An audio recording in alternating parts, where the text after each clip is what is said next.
We focus on learning coordinated motor skills for characters with diverse morphologies and high articulation, for which reference motion data is either very rare or does not exist.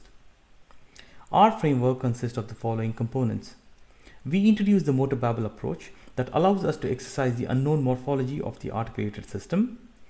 From Babble, we extract a representative control space that we use as a building block for learning motor policies via deep reinforcement learning. Drawing inspiration from the line of work around modal decomposition, the core idea of our work is to exploit the morphological characteristics of the articulated system and study their impact on joint coordination. To do so, we introduce an approach that deliberately actuates low-level controls in simple point-to-point behaviors while modeling appropriate joint and torque limits and at different contact settings. We call this approach motor Babble, taking inspiration from its namesake in robotics. The resulting corpus of motion allows us to learn offline a variety of joint synergies associated with the physical system.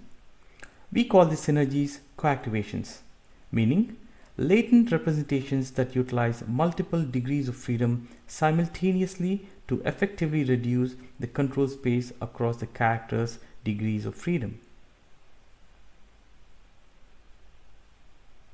Together, all of the coactivations form a joint coordination basis for control. We highlight our approach on a variety of characters such as a feline, a salamander, a kangaroo, and a snake. Here are results obtained with our method on a variety of characters. We propose an approach based on deep reinforcement learning that learns to activate a subset of coactivations selected either randomly, manually, or automatically to generate coordinated control for articulated characters. Also, while training, we use a minimal reward function of achieving a target velocity by the character without specifying any style characteristics in the reward function. The naturalness of the learned gait emerges as a result of learning in the coactivation space. We refer to the paper for technical details.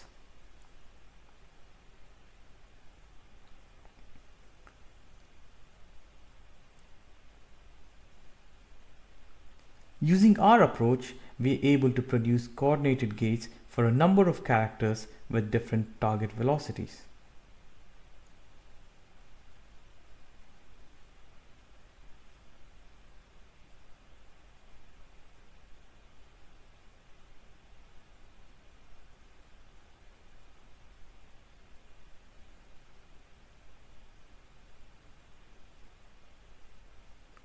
Here, we compare our approach to training in the full joint action space. That is, the character is trained to control each of its degree of freedom independently and with the same minimal reward function. Due to the sparsity of the reward function, the learning agent is unconstrained in the high dimensional control space where ample redundant solutions satisfying the minimal reward function exist, which results in gaits that are unnatural for a given morphology.